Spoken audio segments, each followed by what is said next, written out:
Hello everybody. Good morning. कैसे हैं आप सब? आज एक नई सुबह की शुरुआत, एक नई आशा की शुरुआत।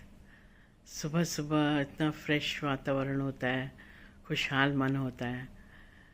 आप सबको, आपका दिन सबका बहुत शुभ जाए। मेरे यूट्यूब फैमिली मेम्बर्स, मेरे अपने परिवार के सदस्य हमेशा खुशहाल रहें। आज का ब्लॉग शुरू करते हैं। अभी बस मैं फ़्रेश होके आई हूँ और मैंने सोचा कि अब अभी से ही स्टार्ट करते हैं। मॉर्निंग का समय पावन समय होता है। इस समय हमें भगवान की थोड़ी प्रार्थना करनी चाहिए। मैं अभी भगवान को प्रणाम करके बैठी हूँ और अभी फिर मैं जाके प्राणायाम शुरू करने वाली हूँ।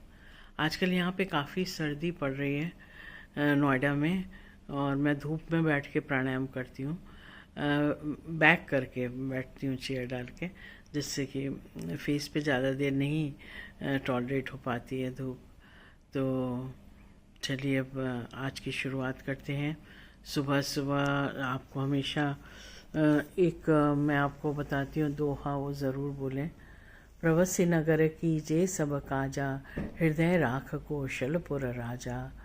मतलब कि श्री रामचंद्र जी को अपने हृदय में रखकर आप अपना अपना काम शुरू करें। जब हनुमान जी लंका में प्रवेश कर रहे थे, उस समय तुलसीदास जी ने ये दोहा लिखा था कि प्रवस्य नगर कीजिए सब काजा, हृदय राख कौशलपुर राजा।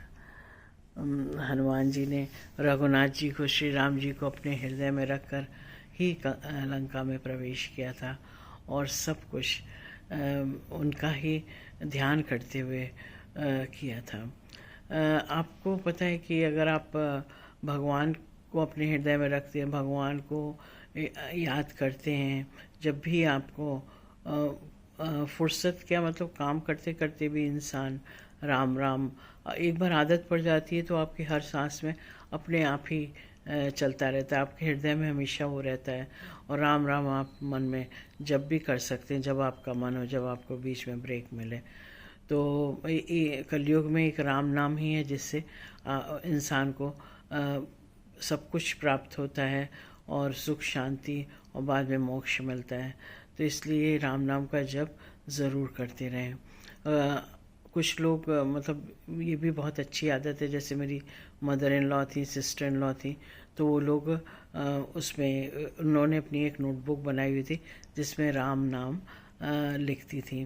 पूरी पूरी नोटबुक भर के मेरी मदर इन लॉ जब मैं इलाहाबाद जाती थी, प्रयागराज, तो मुझे देती थी कि गंगा में प्रवाहित कर देना। तो इस तरह से वैसे गंगा में प्रवाहित करना चीज़ों को उतना मेरे ख्याल से हेल्दी नहीं है।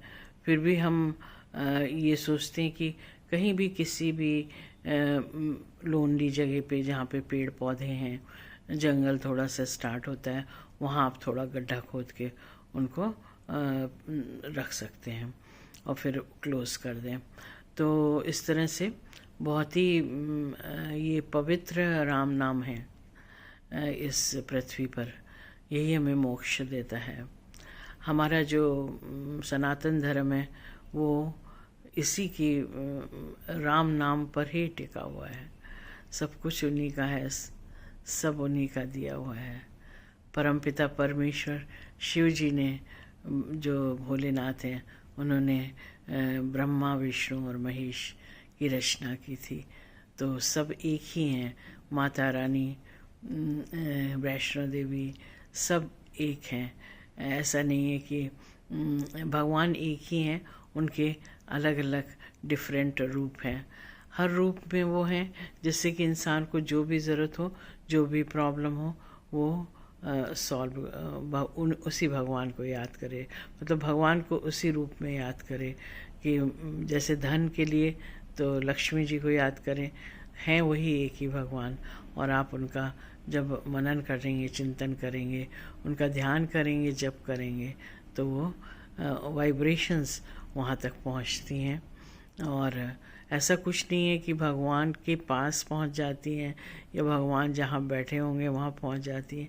भगवान ने ऐसी रचना कर दी है इस वातावरण में, इस प्रकृति में कि ऐसे इलेक्ट्रोमैग्नेटिक तरंगे हैं, वाइब्रेशंस हैं हर तरह के, जिससे कि सब कुछ आपको यहीं मिल जाता है। आप जब एक यूनिवर्स से पुकार के या मन से पुकार के, जोर से चिल्ला के नहीं, आप पुकार के जब रो के यूनिवर्स से कुछ मांगते हो तो वो ज़रूर मिलता है।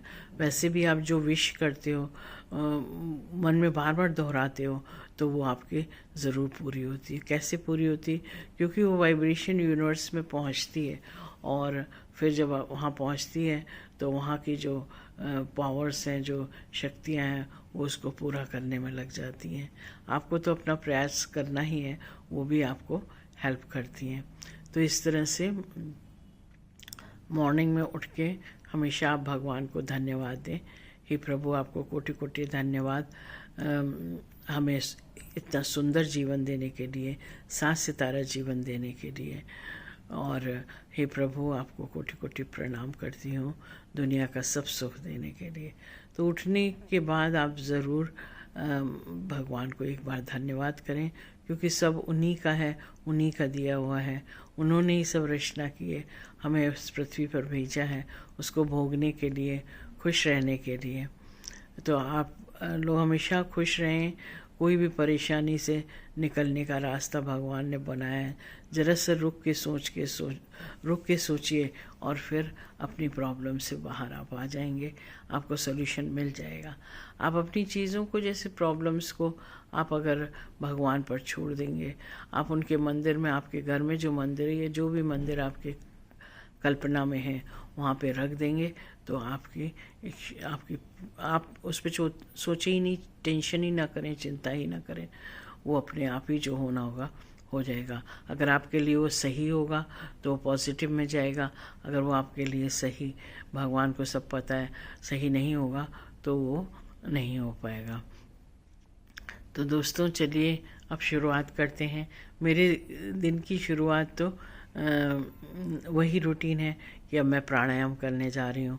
20 मिनट से आधा घंटा प्राणायाम करूँगी और उसके बाद फिर ब्रेकफास्ट करूँगी। तो आप जो हैं, अभी मेरी कुक नहीं आई है, अभी आ जाएगी तो बनाएगी। मैं आपसे सुबह सुबह बात कर लेती हूँ तो बहुत अच्छा लगता है। और चलिए अब मैं ऐसा करती हूँ, प्राणायाम करती हूँ और फिर आपसे मिलती हूँ ब्रेकफास्ट के समय। जब प्राणायाम से उठूँगी तब मिलते हैं। और मेरी यूट्यूब फैमिली को मैं ऐसी बातें बताना चाहती हूँ जो उनके हित में हो, जो उनके जीवन को सुखद बनाए, सुंदर बनाए और उन्हें सभी परेशानियों से निकालें। भगवान से बड़ी शक्ति कोई भी नहीं है। भगवान जितनी बड़ी ताकत कोई नहीं है। कितने भी नेगेटिव चीज़ें हों, बट भगवान के ऊपर कोई नहीं है। तो आप बस उन्हीं पे विश्वास रखिए, उन्हीं पे फेथ रखिए। अपनी मुसीबतों को, अपनी परेशानियों को, अगर आ जाती हैं कोई, भगवान ना करे आप लोगों को भी प्रॉब्लम्स आए, लेकिन अगर कभी आती हैं तो आप भगवान के मंदिर में उनको रख दीजिए, उनको भगवान के मंदिर में समर्पित कर दें, सरेंडर कर दें और बोलें, प्रभु जो आप करेंगे वही सही है। जो आप हमारे हित में हो या नहीं हो, ये हम जैसा चाहते हैं वैसा हो या नहीं हो, वो आप जानते हैं। मेरे लिए भविष्य में, फ्यूचर में क्या अच्छा है, तो जो करेंगे आप करेंगे और मैं उसे स्वीकार करती हूँ। बिल्कुल हमें स्वीकार करना ही है, क्योंकि वही हमारे माता पिता सब कुछ हैं और जो वो हमारे लिए करेंगे वो हमारे भले के लिए करेंगे, हमारे अच्छे के लिए करेंगे। तो दोस्तों, ठीक है, अब मिलते हैं प्राणायाम के बाद।